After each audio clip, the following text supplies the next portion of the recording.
पहला क्वेश्चन कहता है an indicator of a inductance L and capacitance of a capacitor is C and a resistance of a R and connected in the series of a AC source of a potential V volt are shown in the figure। जो potential difference है across L C and R वो 40 volt है, 10 volt है and 40 volt है respectively.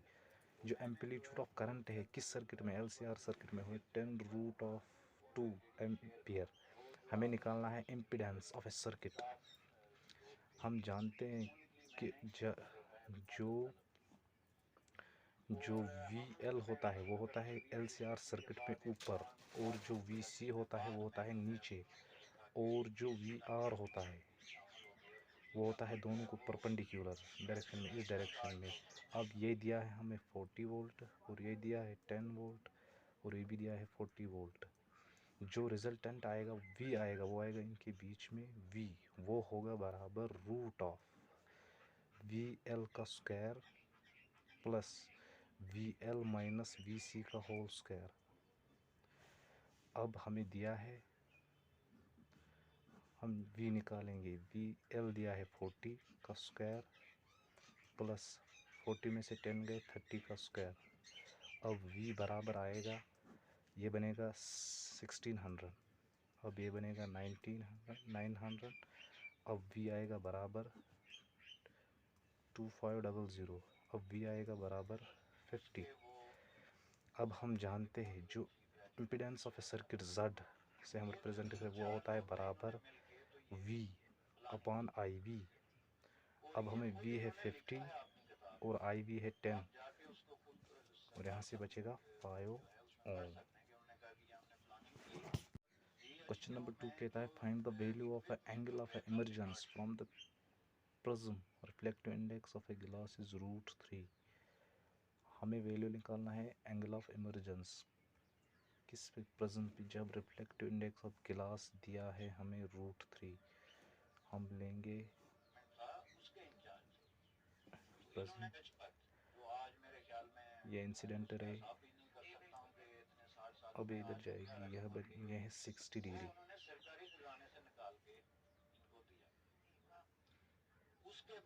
ये बनेगा 30 degree.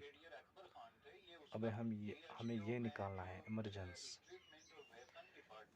हम according to सिन्हाल्स law क्या आएगा, √3 जो रिफ्लेक्टिव ग्लास है साइन ऑफ 30 डिग्री, जो वहाँ से ही दिया आई किसका, वैक्यूम का, और sign of emergence E।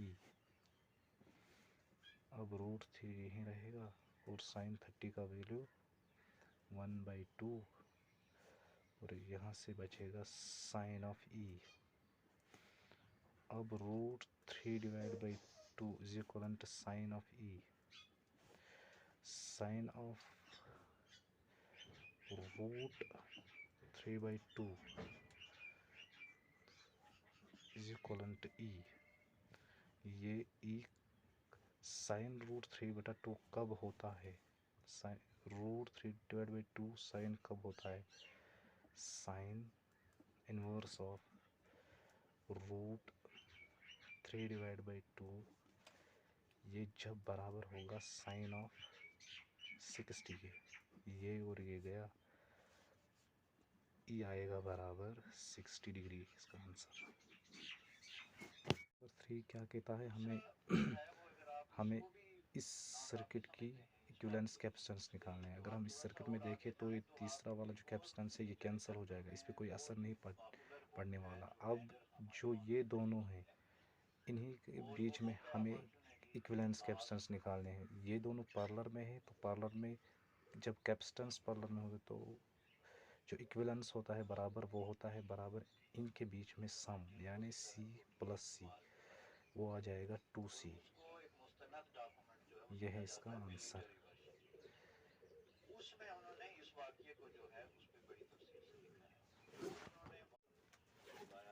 Question number 4 कहता है if E and G represents denotes the energy and gravitational constant then E divided by G has the dimensions of, हमें E by G का डायमेंशंस निकालने हैं। जब E and G दो quantities represent करती है, ग्रेविटेशनल कांस्टेंट एंड एनर्जी। हम जानते हैं जो एनर्जी का डायमेंशनल फार्मूला होता है वो होता है बराबर m1l2t-2, और जो ग्रेविटेशनल कांस्टेंट का डायमेंशंस होते हैं वो होते हैं बराबर m-1l3t-2। अब इसने वहाँ से ही बोला है E/g का क्या डायमेंशनल फार्मूला आ सकते हैं, तो हम इन दोनों का डिवाइड करेंगे और फाइनल आंसर निकालेंगे t-2, यहाँ पर m-1l3t-2। तो E/g का जो डायमेंशनल फार्मूला आएगा, ये जब ऊपर बनेगा ये बनेगा m2, ये जब ऊपर आएगा l-1, ये जब ऊपर आएगा t0। ये है इसका answer, dimensional formula of E/g, where g is a gravitational constant. कहता है question number 5, water falls from the height of a 60 metre at the rate of a 15 kg per second to operate a turbine. The losses due to the frictional forces are 10% of the impact energy. How much power generated by a turbine? हमें निकालना है कितना power loss होगा, तो हम इसका solution लेंगे। इसका सॉल्यूशन आएगा, जो पावर इन होगा इसके दरमियान जो लॉस होगा वो होगा potential energy mgh divide by time के साथ। अब ये दिया है हमें 15 × 10 × 60 डिवाइड बाई टाइम हमें मानना है 1 सेकंड, जो 1 सेकंड में वही पावर तो होगा। अब यहाँ से ये बनेगा 90 वाट। जो पावर आउट होगा वो होगा 90%। किसके हिसाब से? पावर इन के हिसाब से। अगर हम इसका देखेंगे 100 में से परसेंटेज, अब अगर हम इसका देखेंगे वो आएगा 8.1 किलोवाट, जो क्या पावर लॉस होगा, किसकी वजह से? टर्बाइन की वजह से। क्वेश्चन नंबर 6 कहता है a car starts from the rest and acceleration at 5 metre per second square at जब टाइम है 4 सेकंड्स।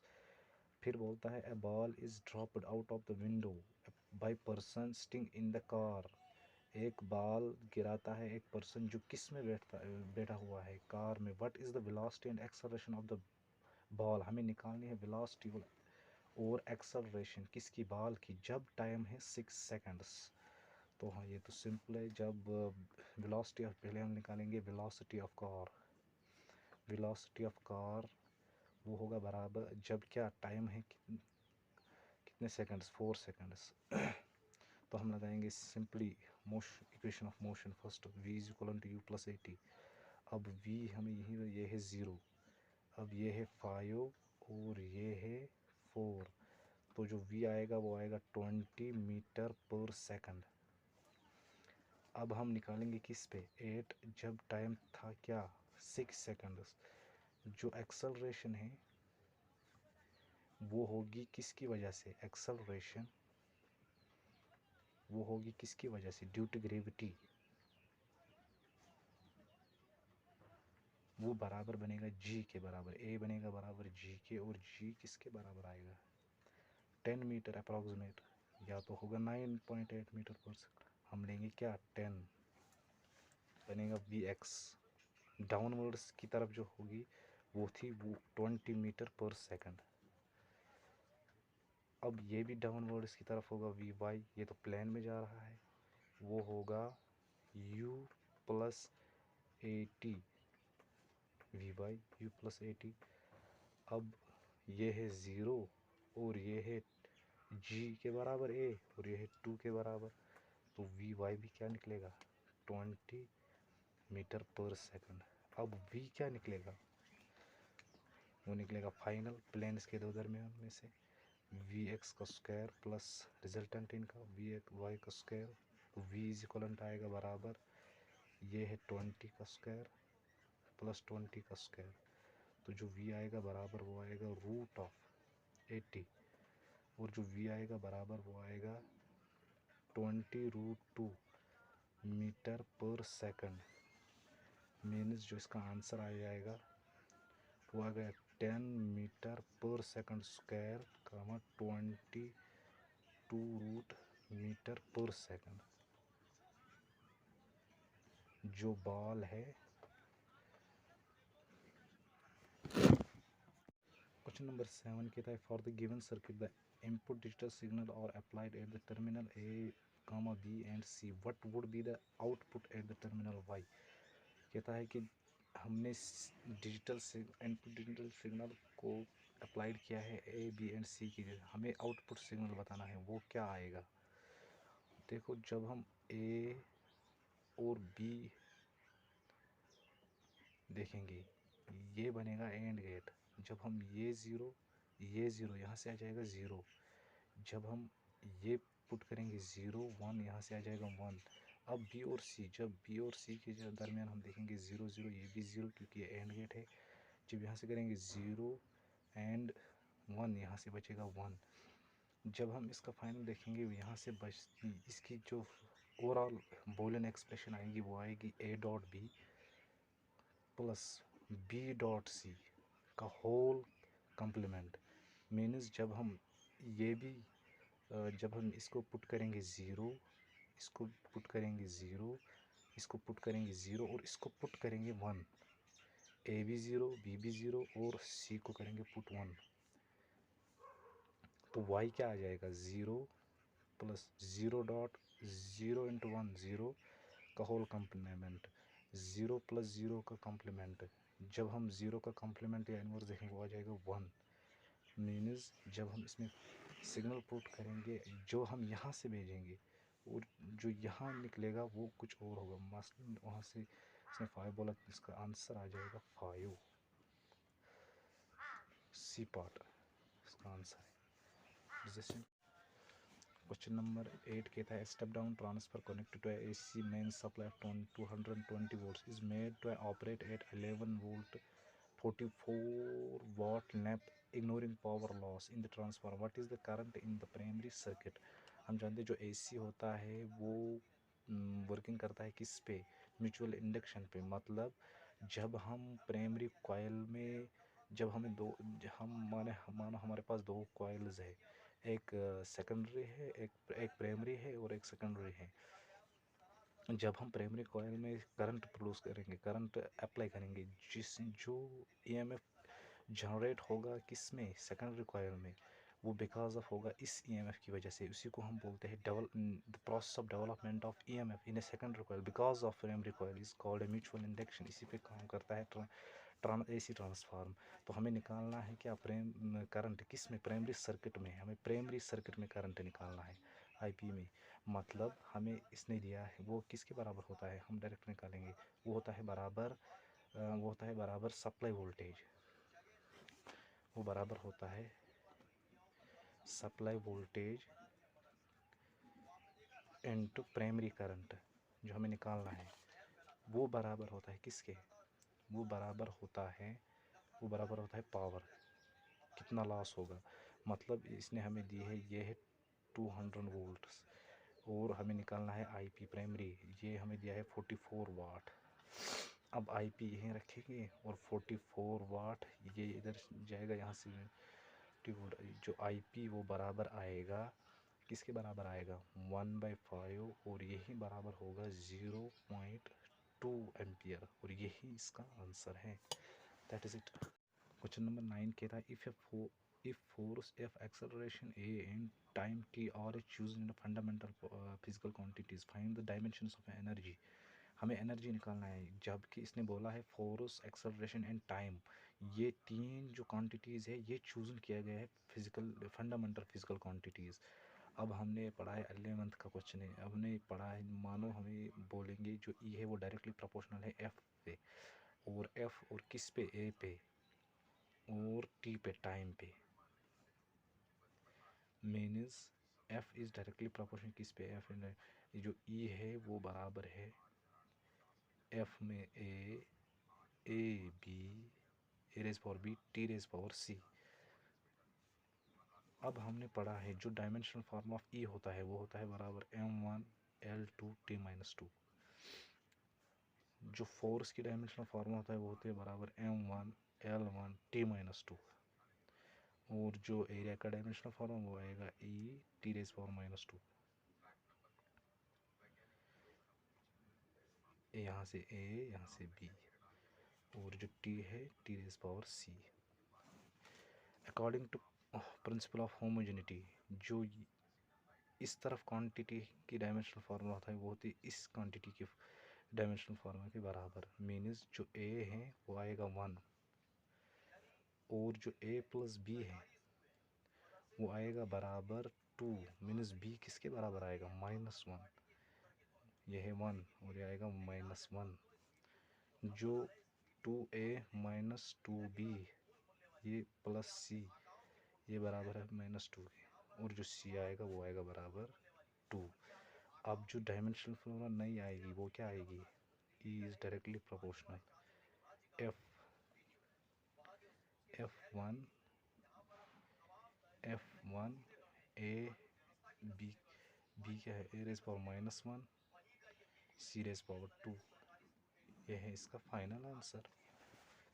नंबर 10 कहता है a particle is released from a height s from the surface of a earth at a certain height is it is kinetic energy in 3 times the particle potential energy the height from the surface of a earth and the speed of the particle at that instantaneous or respectively। हमें निकालनी है speed of A particle किस पे जब वो instantaneous, हमें यही निकालना है। मतलब जो हम बोलेंगे इसकी kinetic energy u plus according to first equation of motion के ई प्लस के ई आएगा बराबर ई। हाँ जो है वो है 4 times e 4 times u is equal ये बराबर है ई और ये बराबर है m g s potential energy. S क्यों क्योंकि हम जो हाइट है वो दिया है किसमें एस में। अब जो ये आएगा बराबर 4mgh ये बराबर आएगा mgs। जो h है वो बराबर आएगा s/4। अब जो v आएगा जो फाइनल आएगा फाइनल आंसर आएगा इंस्टेंटेनियस पे आएगा बराबर 2g 3s/4। अब वो बराबर आएगा 3gs। इन टर्म्स क्या निकालना है वही हम निकाल देंगे डिवाइड बाई √3gs/2 इसका फाइनल आंसर।